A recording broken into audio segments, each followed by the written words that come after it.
होगा अगर किसी इंसान को इस दुनिया के सबसे बड़े महासागर यानी कि प्रशांत महासागर, जो कि इस पृथ्वी का सबसे बड़ा महासागर माना जाता है, में अकेला छोड़ दिया जाए, वह भी बिना किसी खाने और पानी के। ना सोने के लिए बिस्तर हो, बस है तो एक छोटी सी नाव और ओढ़ने के लिए आसमान की चादर और पीने के लिए समुद्र का खारा पानी। क्या ऐसे में कोई एक भी दिन जी सकता है?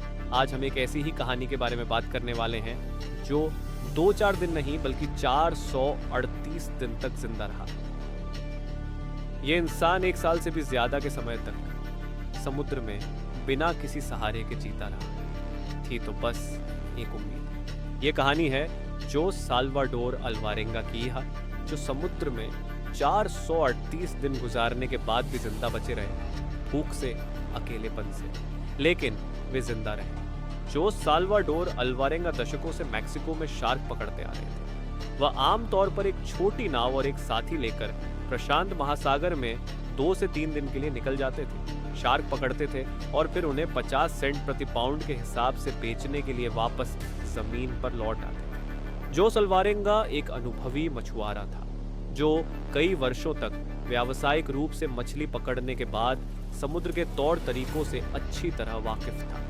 लेकिन सबसे अनुभवी मछुआरे भी उष्णकटिबंधीय ट्रॉपिकल तूफान की ताकत का मुकाबला नहीं कर सकते, खासकर जब वे 15 फुट की नाव में हों, जिसे चलाने का कोई तरीका ना हो, कोई भोजन ना हो और एक बेहद अनुभवहीन मछली पकड़ने वाला साथी हो। शुरू से ही जोस अल्वारेंगा की मछली पकड़ने की यात्रा असफल होती दिख रही थी। उन्होंने 30 घंटे की डीप सी फिशिंग शिफ्ट लेने की योजना बनाई थी, जिसमें उम्मीद थी शार्क, मार्लिन और सेलफिश मिल सकती थी। ये तीनों मछलियां विशेष रूप से आकर्षक थी और अगर पर्याप्त मात्रा में मिल जाती तो उन्हें मोटी रकम मिल जाती। मेक्सिको के कोस्टा अजुल के मछली पकड़ने वाले गांव में कंपटीशन बहुत ज्यादा थी और अल्वारेंगा को उम्मीद थी कि वे ज्यादा मछलियां पकड़ पाएंगे। बदकिस्मती से उसका हमेशा का मछली पकड़ने वाला साथी, जो उसके नियोक्ता विलेर्मिनो रोड्रिगेज के लिए काम करता था, अंतिम समय में पीछे हट गया। हालांकि अल्वारेंगा चिंतित नहीं था और उसने रोड्रिगेज की कंपनी के एक अन्य मछुआरे को चुना जिसका नाम एजेकियल कॉर्डोबा था। हालांकि उसने पहले कभी कॉर्डोबा के साथ काम नहीं किया था या उससे बात भी नहीं की थी, अल्वारेंगा ने अनुभवहीन युवक को यात्रा के लिए उपयुक्त समझा। आखिरकार ये एक छोटी यात्रा थी जो एक दिन से थोड़ी ज्यादा लंबी थी और उन्हें पूरे समय तट के लगभग करीब ही रहने वाले थे। 17 नवंबर 2012 को दोनों ने एक छोटी मोटर बोट पर यात्रा शुरू की। नाव पर मछली पकड़ने के कई उपकरण, एक पोर्टेबल इलेक्ट्रॉनिक रेडियो और मछलियों को रखने के लिए एक बड़ा आइस बॉक्स था और कुछ दिनों का खाना ऐसा लग रहा था कि यात्रा उतनी ही भरपूर होगी जितनी अल्वारेंगा ने उम्मीद की थी, क्योंकि कुछ ही समय में दोनों ने 1000 पाउंड से ज्यादा की मछलियां पकड़ ली थी, जिससे उनका आइस बॉक्स लगभग ओवरलोड हो गया था। अपनी यात्रा के कुछ ही घंटों बाद एक तूफान आया जो 5 दिनों तक चला। जोस अल्वारेंगा और कॉर्डोबा ने नाव को किनारे की ओर मोड़ने की कोशिश की, लेकिन बारिश में किनारे का पता लगाना असंभव था। उनकी नाव भी मछलियों के कारण भारी हो गई थी और संचालन को आसान बनाने के लिए उन्हें अपनी भरपूर पकड़ी हुई मछलियां फेंकनी पड़ी। वे ज्यादातर आसमान से बरसने वाले बारिश के पानी और अपने साथ लाए गए थोड़े से भोजन पर जीवित रहे। जब तूफान आखिरकार थम गया तो वे लोग नुकसान का अंदाजा लगाने लगे। उनका मोटर खराब हो गया था, मछली पकड़ने का सामान टूट गया और ज्यादातर पोर्टेबल इलेक्ट्रॉनिक्स खराब हो गए थे। अल्वारेंगा के लिए 2 तरफा रेडियो की बैकअप बैटरी में इतना चार्ज था कि वह रॉड्रिग्स को मेडे मैसेज भेज सकता था, लेकिन रॉड्रिग्स के लोकेशन को कनेक्ट होने से पहले ही बैटरी की चार्जिंग खत्म हो गई। बिना खाना पानी के, बिना रेडियो और बिना मोटर के अल्वारेंगा और कॉर्डोबा प्रभावी रूप से फंसे हुए थे। उन्हें यह भी नहीं पता था जो मैसेज उन्होंने भेजा है वो गया भी है या नहीं। फिर भी उम्मीद थी कि रॉड्रिगेज को भेजे गए उनके संदेश से उन्हें बचाया जा सकेगा, लेकिन ये जानते हुए कि कोई गारंटी नहीं थी, दोनों लोग धीरे धीरे समुद्र से बचकर निकलने लगे।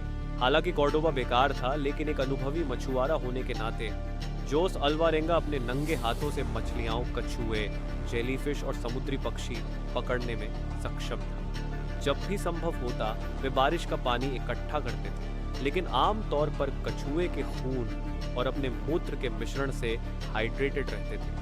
पहले महीने वे कछुए खा रहे थे क्योंकि वे किनारे के करीब थे और वहां बहुत सारे समुद्री कछुए थे। वे समुद्री कछुओं को पकड़ते, उन्हें मारते और फिर खून इकट्ठा करते और गिलास भर खून पीते। वहां छोटी शार्क भी थी जो उनका पीछा करती थी, और अगर शार्क बहुत छोटी होती, शायद 2 या 3 फीट से कम, तो अल्वारेंगा तब तक इंतजार करता जब तक वे नाव के बगल में ना आ जाएं और उन्हें पीछे के पंख से पकड़ लेता। वे शार्क के जिगर को खाते थे क्योंकि शार्क के जिगर में सभी तरह के तेल और पोषण होते हैं। वे कछुए और शार्क के जिगर का एक पागलपन भरा आहार लेते थे, लेकिन किनारे से दूर जाने पर भोजन की कमी बढ़ती गई। अब कोई कछुआ नहीं था, इसलिए वे एक दिन में लगभग 6 से 9 पक्षी खा रहे हैं। जल्द ही दिन हफ्तों में बदल गए और हफ्ते महीनों में। दोनों ने बचाव प्रयासों की उम्मीद बहुत पहले ही छोड़ दी थी और वे या तो गुजरने वाले विमानों द्वारा देखे जाने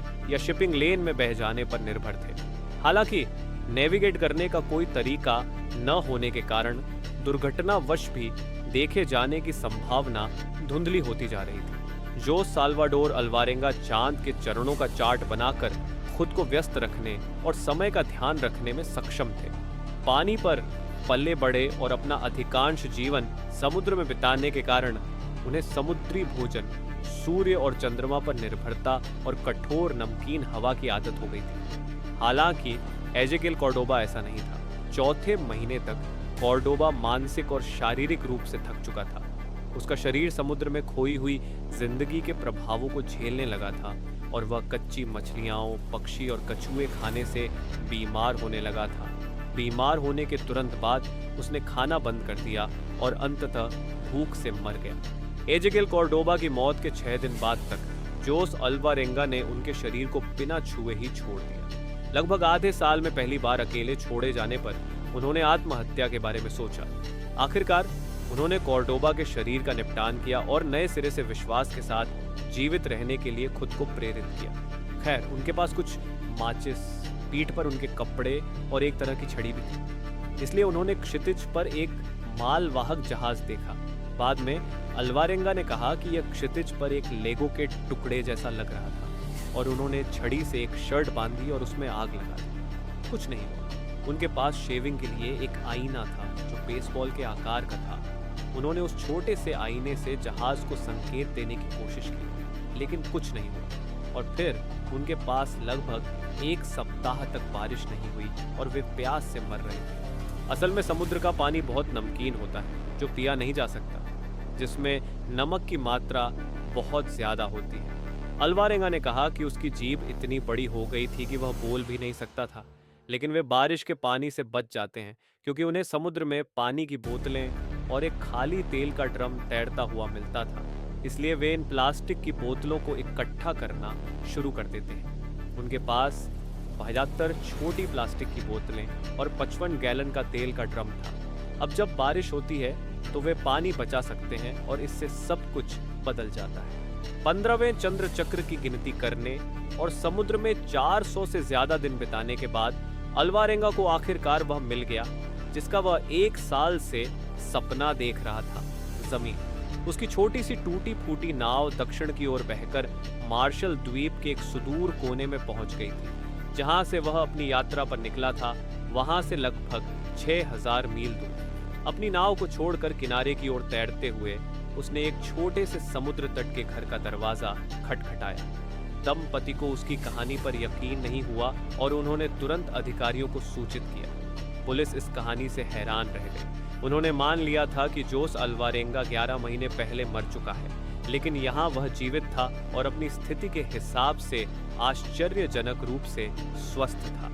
उसके माता पिता और छोटी बेटी, जिनसे उसने काफी समय से बात नहीं की थी, लेकिन उसके साथ अच्छे संबंध बनाए हुए थे, उसके लौटने पर बहुत खुश थे और उसका बॉस भी। पता चला कि रोड्रिगेज ने उसके लिए एक खोज दल भेजा था, लेकिन तूफान में दृश्यता बहुत कम थी। जब तक तूफान शांत हुआ तब तक सभी ने मान लिया था कि छोटी नाव में सवार 2 मछुआरे बहुत पहले ही चले गए होंगे। शुरू में बहुत से लोगों ने जोस अल्वारेंगा की कहानी पर विश्वास नहीं किया। एक बात तो ये है कि अल्वारेंगा समुद्र में 1 साल से ज्यादा समय बिताने के लिए बहुत ज्यादा स्वस्थ लग रहे थे। दुबले पतले, उनके बाल और दाढ़ी बहुत ज्यादा बढ़ गई थी और उनकी त्वचा समुद्र और धूप की वजह से खराब हो गई थी। हाँ, लेकिन निश्चित रूप से 1 साल और कई महीने बिना भोजन या ताजे पानी के अकेले रहने से वह अविश्वसनीय रूप से कमजोर हो गए होंगे। डॉक्टरों ने अनुमान लगाया कि कम से कम उन्हें स्कर्वी तो होना ही चाहिए था। कई समुद्री विशेषज्ञों ने यह भी बताया कि मार्शल द्वीप तक पहुंचने के लिए एक विशेष सीधी रेखा में नौकायन करना पड़ता, जो बिना किसी स्टीयरिंग तंत्र या नेविगेशन प्रणाली के लगभग असंभव होता। हालांकि कई डॉक्टरों ने बताया कि उनके समुद्री आहार, जिसमें ज्यादातर पक्षी और समुद्री कछुए का मांस शामिल था, में वास्तव में विटामिन सी की उच्च मात्रा थी, जो स्कर्वी को रोकने में कारगर साबित होता। उनके मार्ग को लेकर विसंगति तब भी स्पष्ट हो गई जब हवाई विश्वविद्यालय के एक अध्ययन ने साबित कर दिया कि समुद्री धाराएं उन्हें सीधे उस द्वीप तक ले जाती जहां वे उतरे थे। जोस साल्वाडोर अल्वारेंगा को भी अपनी वापसी पर एजेकिएल कॉर्डोबा के परिवार की ओर से एक मुकदमे का सामना करना पड़ा। मुकदमे में आरोप लगाया गया कि अल्वारेंगा ने कॉर्डोबा के शरीर को कभी भी पानी में नहीं फेंका, बल्कि उसे खा लिया और उसके शरीर का इस्तेमाल करके खुद को जीवित रखा। उनके वकील ने इन दावों का दृढ़ता से खंडन किया और अल्वारेंगा ने इसे साबित करने के लिए लाई डिटेक्टर टेस्ट भी पास किया। आज अल्वारेंगा एल साल्वाडोर में रहता है, जो जमीन से घिरा एक छोटा सा शहर है, जहां वह पानी से जितना दूर हो सकता है उतना दूर है। दोस्तों, अगर आपने इस कहानी को यहाँ तक देखा है तो चैनल को लाइक और सब्सक्राइब करना ना भूलें।